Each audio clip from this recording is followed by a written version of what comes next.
Hey guys, this is Derek from Pacific Coast Auto here in Japan, and we're looking at a 1992 Toyota Aristo. This one is a 3.0V, and so that comes with the 2JZ twin-turbo Supra engine with rear-wheel drive, four-door sedan. This one, 1992, was bought from auction here in Japan by us, is going to be exported to the lucky new owner in the USA. And so the condition of this one is top-notch. It is the best JZS 147 Aristo that I have seen to date. It is very incredible. So when you buy the cars from auction, most of the time you get exactly what you think that you're going to get. I would say 80% you get what you think you're going to get. 10% the car is a little bit worse than you think, and then 10% the car is better than you think. And this is that 10%. The car, usually these Aristos don't look this good. Okay, so we have the 3-liter 2JZ GTE. Toyota doesn't do the double T's for the double turbos like Nissan does. And so we have not much in the way of modifications to this. We have an aftermarket grounding kit or earthing kit. And then we have some vacuum hoses that have been replaced. Original HID, original strut tower bar. This is one of the best four-door sedans that you can get. Basically four-door Supra. And I think these days the car's starting to look even better. I used to think, about 10 years ago, I used to think that these are a little bit goofy looking, but now they just really appeal to me, and I don't know what it is. Okay, so the only problem with it is it has the standard wheels on lower suspension, which looks a little bit strange, but puts on 18-inch wheels, and this is going to be a really nice looking vehicle. And the color of it is, I've never seen it in this color before. It is really cool. Okay, so here's the auction inspection sheet. We'll go over this first thing. 1992 Aristo 3.0V. This is an auction grade 3.5. I would argue it's probably a 4. Interior and exterior are both B. 73,105 kilometers. Automatic transmission, because they only ever came with autos. 280 horsepower plus, probably more than that, because that was the cap at the time. And so automatic transmission for a super powerful car like that isn't the same as, for example, an 8.6 with an automatic transmission. I think would be pretty terrible to drive. Okay, here's the sales points from the seller. Purchased from user, aftermarket. Oh, aftermarket Xenon Headlights. Oh, that is weird. Okay, so these are the standard housings, and I guess they went with aftermarket. That looked like the stock version of the Xenon, because they do have the stock Xenon. Maybe they just changed the temperature. Maybe the seller's just wrong about that. Okay, original 16-inch wheels, and then front power seats. Kind of a weird sales point. Of course it does. Okay, purchase from user, he wrote again, which is lovely when I'm translating these sheets. I love it when they write the same thing twice so that I have to go translate it again. Okay, owner's manual, warranty papers, spare key, and these things are going to be sent later. The auction inspector's report here. Interior dirty, scratched, seat wear. It says oil leak, but I couldn't find the oil leak. Headlights are cloudy, but not that cloudy. And then fog lights have water in them. You may have been able to see that already. Okay. Modified exhaust is super duper awesome. Suspension has been modified, steering wheel wear. Exterior has paint stains, but a paint stain is kind of hard to find. I couldn't find it. Bumper underside scratch, various scratches, dents, and surface rust. Interior one part has a sticker on it. Now I could find a sticker here. And then there's a cool table in there. But I couldn't find anything else. Oh, I know what they're talking about. Ah, okay. They wrapped some parts in a carbon fiber look wrapping, but it was done really well. Usually it's done by the owner and it's not done very well. This one looks like it was done by a professional shop, because it's amazing how well that's done. It looks original, almost. Okay, and then there's an aftermarket table installed into the dashboard there. Body here, it says minor scratches, minor scratches, minor scratches, minor scratches. Everything here will be able to be polished off, except for the ones that are on the front bumper. Is an A2. Now the front bumper, the paint is a little bit off. Take a look between this and this.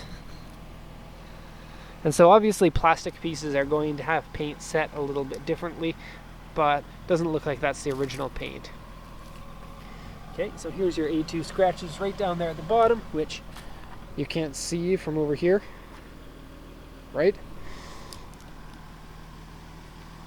Now it has these little intakes here for the brakes, but they come sectioned off so that they don't actually do anything. Same thing here for the intercooler. There's an intercooler on the side here.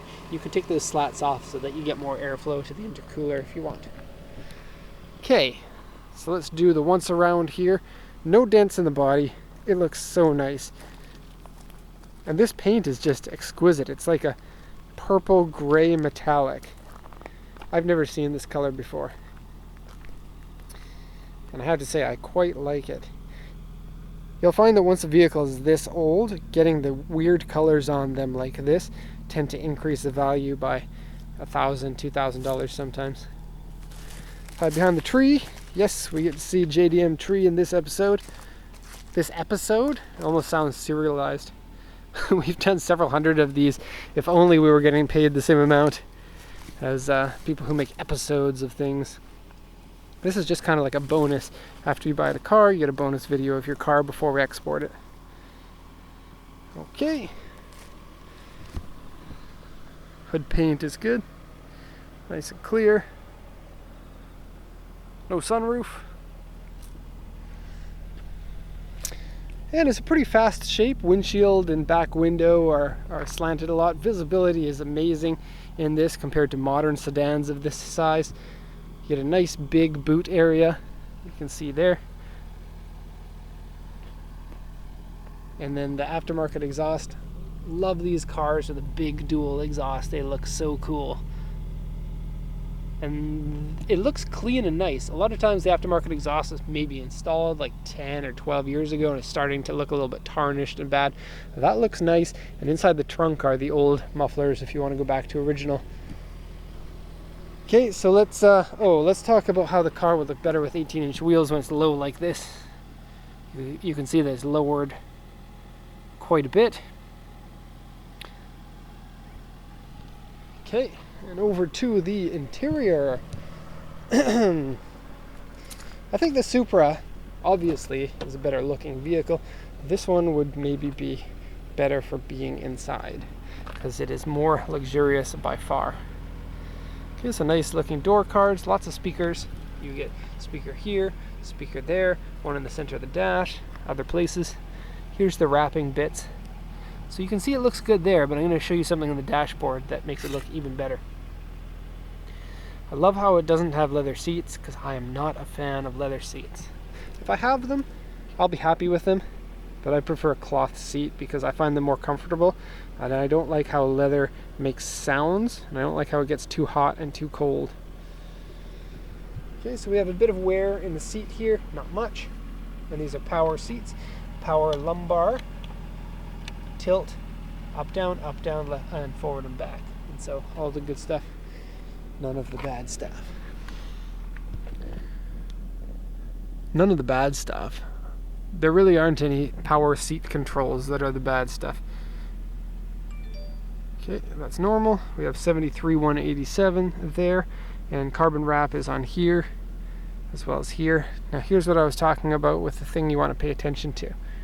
There's a little light above the AC here and above the other ones that has been meticulously cut out so that it displays the light through it. But look at that. Look how clean that cutting is. That's amazing.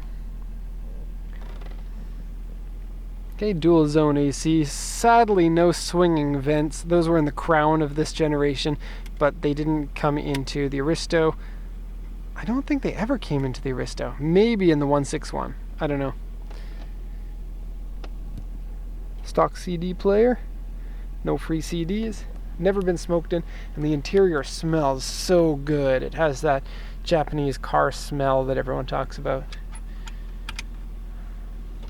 Here's something really funny. Oh, other than the Lexus pedals. Hope you didn't see my no pants on. I'm shooting this without pants on. Okay. One problem about the car mechanically, it is a little bit harsh when you're shifting. I did mention this in the other video. when I shoot these walk around videos, I try to shoot everything that I can think about, but sometimes I miss something. Almost missed this, and thank goodness I didn't. So it has aftermarket LEDs here, but the thing I was going to mention is it's a little bit harsh here. Listen. Shouldn't be a problem with a change of automatic transmission fluid, because when it shifts here, it's okay. It's just going from park to reverse. And look at how this is changing colors. That is cool and JDM. And this doesn't go in. Oh, it comes all the way out. Okay, let's do. There we go. That's as far as it'll go in. Take that.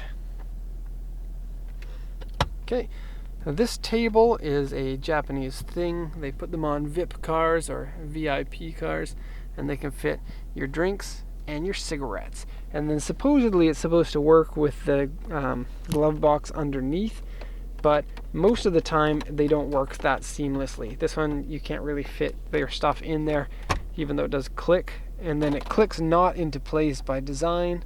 It clicks into the bottom side of the table. I don't know what this is. Little hooks to put stuff. Kind of weird. Okay, so the engine sings and purrs very nicely. The power steering works good. The brakes work well. The vehicle feels really fresh and very clean.